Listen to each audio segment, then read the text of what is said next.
kita titik kumpulnya ada di parkiran sebelah kanan dan sebelah kiri juga. Bapak Ibu, Bapak mungkin sudah paham? Siap. Nah, kita mulai dari materi ya. Ya. Pak, suaranya agak feedback tuh, Pak. Ada feedback suaranya tuh, Pak. Dikecilin. Berdengung Pak. Mic-nya dikecilin. Ini Gus. Kecilin Gus.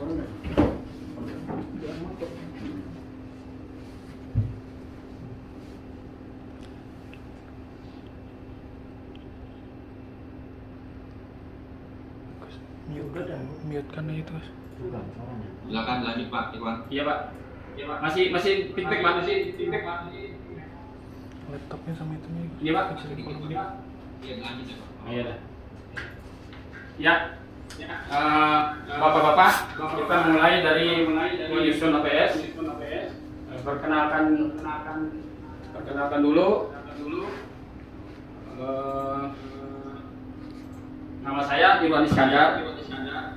Profil saya pernah menjabat sebagai pejabat komitmen dari tahun 2011 sampai dengan 2016. Kelompok kerja dari 2010 sampai 2018. Kasubag pengelola pengadaan barang jasa di bagian pengadaan bank jasa di Kabupaten Kutai Timur dari tahun 2017 sampai dengan sekarang. Dan saya diangkat oleh KPP sebagai advisor pelaksana probability advis pengadaan barang jasa pemerintah tanggal 14 Desember 2020. Lanjut. Tujuan umum kenapa harus disusun itu HPS, yaitu agar mampu menyusun harga perkiraan pada pengadaan barang jasa melalui analisis pasar. Tujuan khususnya menetapkan tujuan dan prioritas analisis pasar meliputi kegiatan menetapkan tujuan analisis pasar, menetapkan prioritas analisis pasar, melakukan analisis pasar meliputi kegiatan menyusun rencana kegiatan, analisis pasar berdasarkan tahapan kegiatan analisis pasar, menganalisa kondisi pasar, menyusun alternatif harga dan produk yang memenuhi spesifikasi teknis, menetapkan harga perkiraan, meliputi kegiatan, mengidentifikasi harga satuan sebagai bahan dari harga perkiraan. Itu menyusun harga perkiraan. Menetapkan tujuan dan prioritas analisis pasar. Analisis pasar disebut dengan pasar jika semua kriteria berikut ada secara bersama, yaitu ada dua pihak atau lebih. Masing-masing pihak memiliki sesuatu yang mungkin bernilai tinggi bagi pihak lain. Masing-masing pihak dapat berkomunikasi dan masing-masing pihak bebas untuk menerima atau menolak tawaran. Ini sekilas tabel untuk persaingan pasar, bapak-bapak. Dapat di modul juga ada, saya sudah berikan, itu bisa dilihat. Ini pilihan strategi yang dapat diambil ketika ada pasar monopoli atau pasar terdistorsi. Nah, itu juga ada di modul. Ini analisis pasar, pemahaman yang memadai mengenai pasar sangat diperlukan baik untuk penjual maupun pembeli. Analisis pasar kita bagi 3 Pak, yaitu what and how much buy, apa dan berapa banyak yang harus dibeli. Terus where to buy, di mana bisa membeli, when and how to buy, kapan dan bagaimana cara membeli. Ini secara grafik saya buatkan analisis pasarnya. Bapak-bapak bisa lihat juga di modul nanti. Sambil jalan kalau ada pertanyaan boleh Pak ya, bertanya Pak ya. Siap Pak. Siap. Ini kebetulan bapak-bapak semua nih, ada yang perempuan nih, dari ibu-ibu sih. Analisis pasar, penyusunan anggaran yang tidak tepat dapat mengakibatkan 2 keadaan sebagai berikut.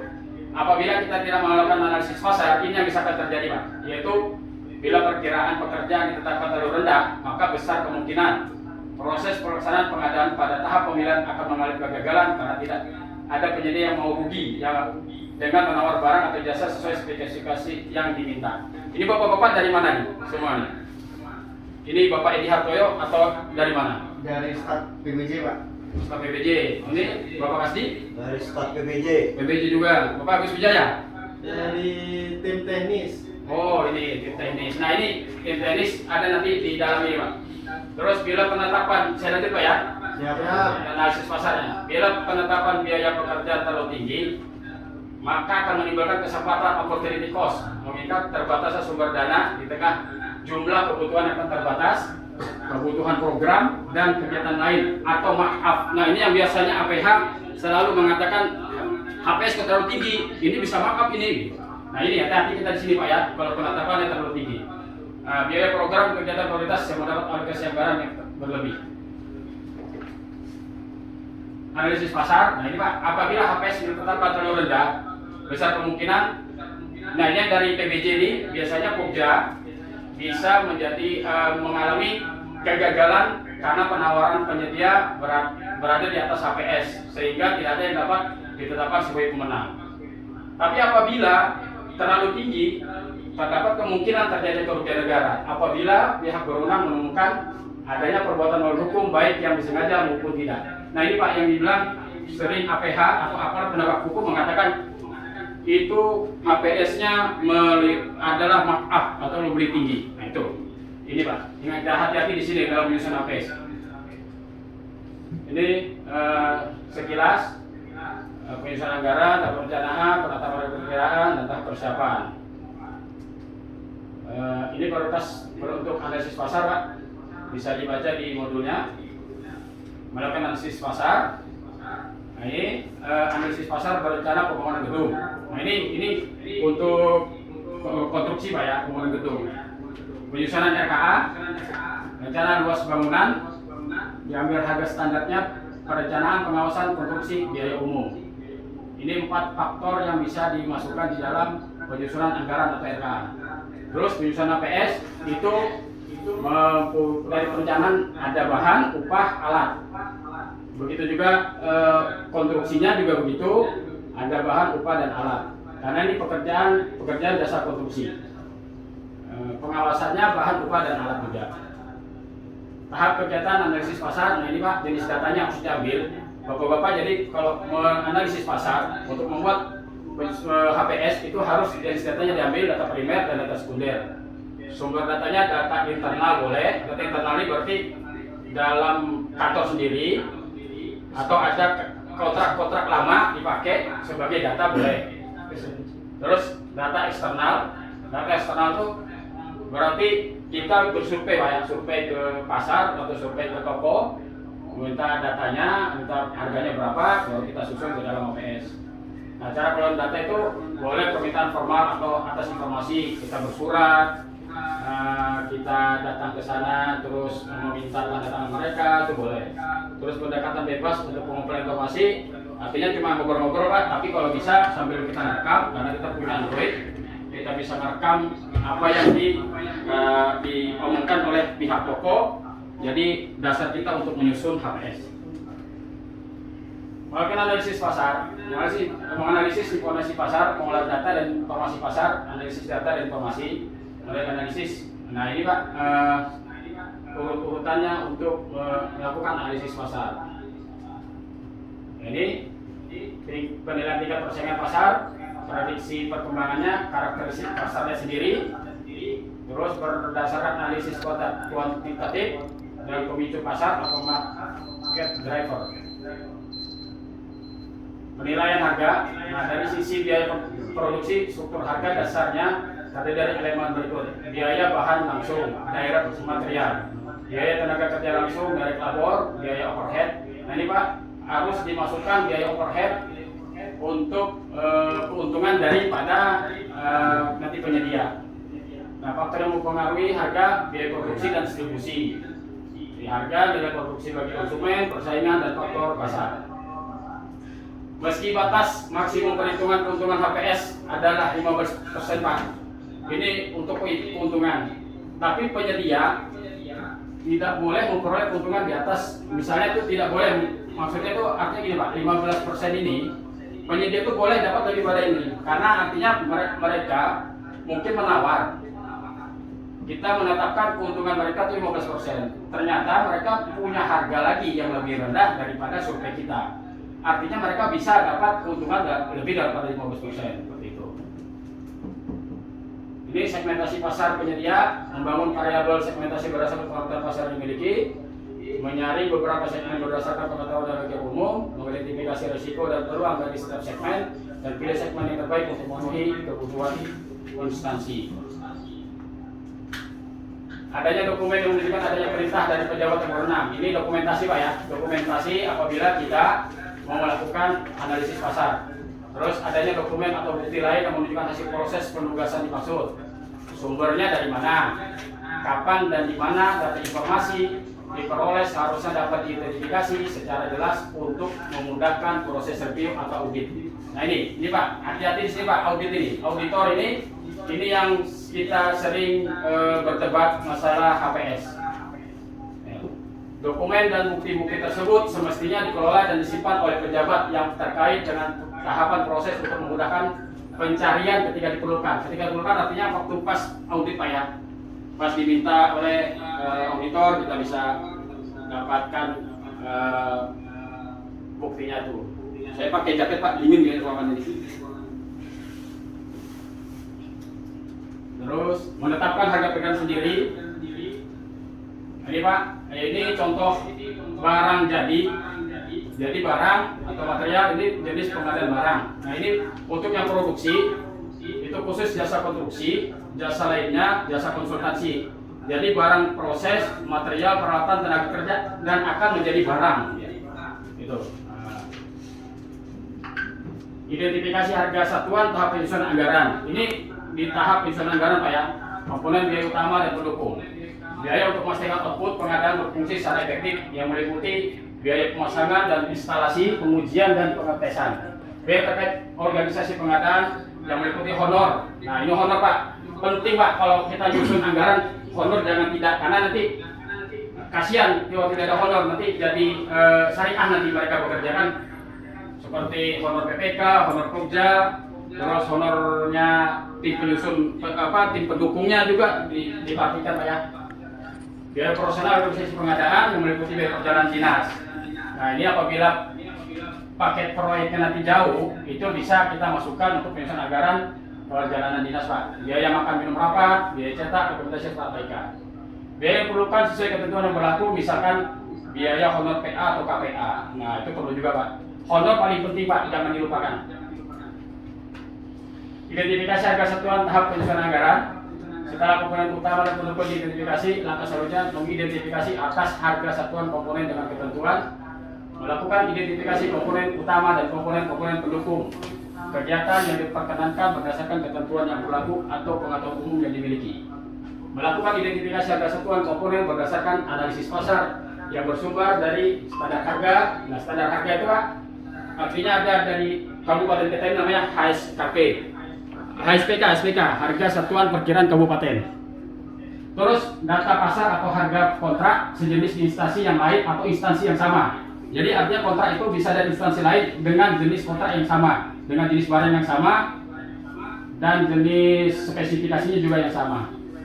Melakukan penyesuaian harga yang diperlukan berdasarkan data yang dapat dipertanggungjawabkan. Ini identifikasi harga satuan penetapan HPS, khusus untuk penyusunan HPS.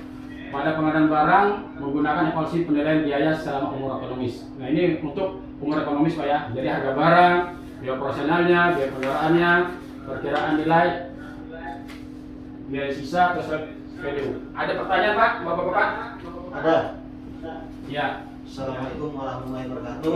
Baik, dengan penyusunan harga HPS atau disingkat HPS, yang saya tanyakan, apakah manfaat dari penyusunan HPS Pak? Oh itu. Jadi penyusunan HPS itu Pak ada 4 manfaatnya. Yang satu, alat untuk menilai kewajaran penawaran termasuk rinciannya. Terus yang kedua, dasar untuk menetapkan batas harga tertinggi terpenawaran yang sah untuk pengadaan.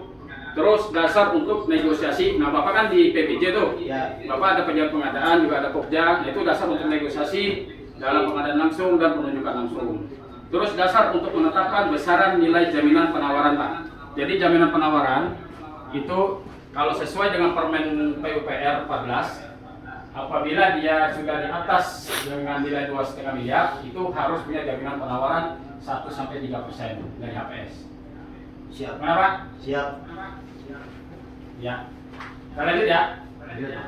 Ini harga perkiraan, 3 metode perkiraan biaya instansi pemerintah yang sering digunakan secara umum. Ini di Amerika Serikat Pak, analogi, engineering, workout, dan paramedik. Selain itu metode biaya estimasi lainnya yang digunakan antara lain pendapat ahli, ekstrapolasi, dan kurva belajar. Perkiraan harga menurut tahapan atau waktu dari suatu proyek konstruksi itu tahap konseptual, yaitu ini konseptual ini Pak, waktu masih tahap perencanaannya, terus tahap pembuatan gambar dan desain, tahap pengadaan. Nah, tahap pengadaan ini sudah nanti adanya di pemilihan. Pemilihan ada di BPBJ, seperti Bapak Edi sama Pak Kasdi ini. Terus penyesuaian waktu mutlak diperlukan bila estimasi biaya dilakukan berdasarkan informasi kontrak. Ditulis pada tahun-tahun sebelumnya, penyesuaian dilakukan. Artinya gini Pak, ini kita harus tahu itu kontrak tahun lalu jelas harganya sudah berubah. Karena harga HPS itu berumur 28 hari. Dikhawatirkan, menurut pendapat ahli, dikhawatirkan selama 28 hari itu terjadi kenaikan. Makanya expirednya HPS itu 28 hari dari penyusunan sampai ke pemasukan dokumen penawaran. Ini yang penyusunan waktu Pak. Terus detail estimating, proses memprediksi biaya menggunakan analisis kuantitatif dari pekerjaan yang dibutuhkan berdasarkan dokumen desain. Dari besar langkah estimasi ini menyiapkan survei kuantitas, menentukan harga untuk tiap-tiap item pekerjaan, memperhitungkan biaya overhead dan keuntungan. Nah, ini yang overhead dan keuntungan ini Pak. Ini ada keterangannya di bawah, yaitu 15% dari total atau 10% dari biaya langsung personil untuk konsultan. Nah, konsultan itu 10% Pak dapat diberikan biaya overhead. Kalau yang untuk pengadaan barang dan konstruksi itu 15%. Menurut RKKPP nomor 9 tahun 2018. Ini penetapan harga perkiraan sesuai ketentuan, penetapan perkiraan harga untuk penyusunan anggaran. Meski rancangan detail atau gambar dan desain suatu pekerjaan atau pengadaan belum ada, rencana jenis output suatu program atau kegiatan semestinya sudah dapat diidentifikasi sampai dengan rincian tertentu yang menunjukkan perbedaan fungsi dan atau harga dengan jenis barang jasa lainnya. Jadi artinya gini Pak, ini untuk penyusunan anggaran kita mau bikin DPA. Jadi kita sudah mengetahui apa sih identifikasi kita, mau identifikasi apa sih ini? Kita mau bikin apa? Nah, kita mau beli apa? Gitu, seperti itu. Nah, misalnya kita mau bikin gedung dengan 3 lantai, ukurannya 10 kali 50 meter kan. Nah itu yang harus sudah kita tahu Pak untuk penyusunan anggaran. Jadi anggaran yang dibutuhkan itu berapa gitu. Nah itu. Nah, meski dapat dibantu oleh unsur staf atau tim teknis dalam penyelesaian penetapan spesifikasi tersebut merupakan kewenangan pengguna anggaran atau kuasa pengguna anggaran. Itu Pak ya. Ada pertanyaan lagi Pak? Lanjut Pak. Lanjut. Nah, penetapan harga perkiraan sesuai ketentuan prinsip umum yang menggambarkan kewenangan tahapan dan prosedur penetapan perkiraan harga untuk penyusunan anggaran. Pejabat yang berwenang untuk menetapkan RKA menurut ketentuan perundang-undangan adalah PA. Jadi PA yang menetapkan RKA. Bagi instansi pusat, kewenangan ini dapat dilimpahkan kepada KPA disertai dengan bukti dokumen. Pengguna anggaran atau kuasa pengguna anggaran dapat dibantu oleh unsur staf atau tim teknis melalui mekanisme mandatori ini berarti ya. Jadi dikasih mandat untuk hasil perkiraan harga yang dibuat oleh unsur staf atau tim teknis harus dievaluasi dan direview lagi oleh KPA. Jadi apabila nanti bapak-bapak ini jadi PA KPA, walaupun ada tim teknis yang telah diberi mandatori untuk menyusun, bapak tetap harus mereview hasil dari harga perkiraan yang disusun oleh tim teknis tersebut. Apabila PA-KPA telah memperoleh keyakinan yang cukup memadai bahwa perkiraan harga telah disusun menggunakan data dan proses yang andal, rencana kerja dan anggaran dapat ditandatangani. Ini Pak. Ini penetapan perkiraan harga untuk penyusunan HPS. Harga perkiraan sendiri atau HPS merupakan estimasi harga yang ditetapkan oleh pejabat berkomitmen Pak ya. Jadi ada urut-urutan strukturnya. Pertama itu PA, KPA, terus di bawahnya itu ada PPK. PPK lah yang menyusun harga perkiraan sendiri dan dikalkulasikan secara keahlian dengan menggunakan data yang dapat dipertanggungjawabkan. Itu data survei Pak, data-data itu yang tadi kita di depan tadi. Penetapan perkiraan harga untuk penyusunan APS secara implisit mengatur tentang syarat kompetensi penyusunan APS yang harus memiliki keahlian sesuai bidang yang akan diadakan. Kalau bisa Pak, yang menyusun APS itu pernah mengikuti pelatihan penyusunan HPS seperti ini. Pembentukan tim pendukung atau menyerahkan kepada pihak lain yang kompeten seperti konsultan perencana merupakan pilihan bila PPK atau stafnya tidak memiliki keahlian atau tidak memiliki waktu dan tenaga yang cukup bila dibandingkan dengan volume pekerjaan yang akan dilaksanakan. Jadi artinya selain tim pendukungnya PPK itu dapat meminta kepada konsultan perencana untuk membuat HPS. Terus penyerahan penyusunan HPS kepada pihak lain bukan berarti melepaskan tanggung jawab PPK untuk memahami proses penyusunan HPS. Nah, ini wajib PPK harus tahu, Pak. Bagaimana cara menyusun HPS tersebut, prosesnya bagaimana. Penetapan harga perkiraan sendiri untuk menyusun HPS.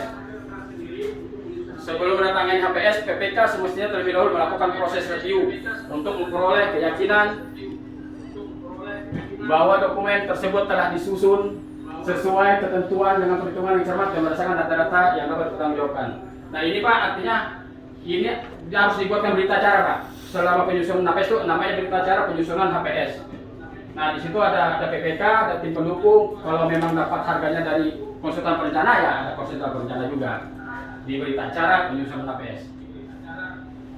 Ini penetapan perkiraan harga untuk penyusunan HPS. Penetapan perkiraan harga untuk penyusunan HPS, PPK dapat menetapkan HPS barang cenderung lebih sederhana. Telah dilakukan identifikasi komponen-komponen biaya yang diperlukan agar barang yang akan diadakan dapat berfungsi efektif. Jadi menyusun itu Pak, dari barang yang akan dibeli itu bisa berfungsi efektif. Telah dilakukan identifikasi harga serta komponen-komponen tersebut sampai lokasi pekerjaan. Nah ini diperhitungkan juga Pak ya.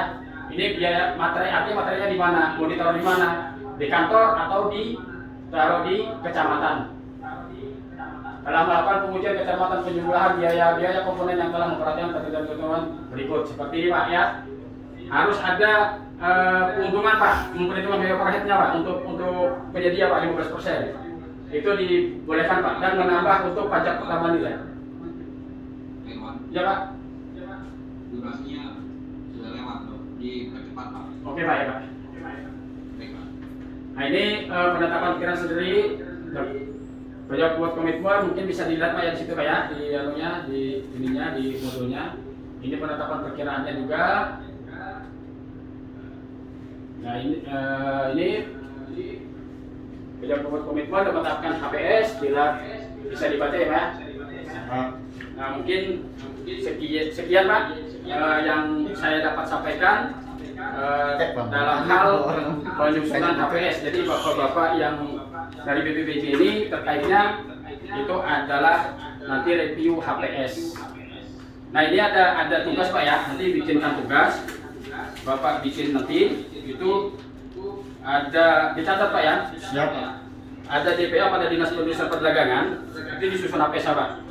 1 miliar di DPA tersebut ada 3 paket pekerjaan.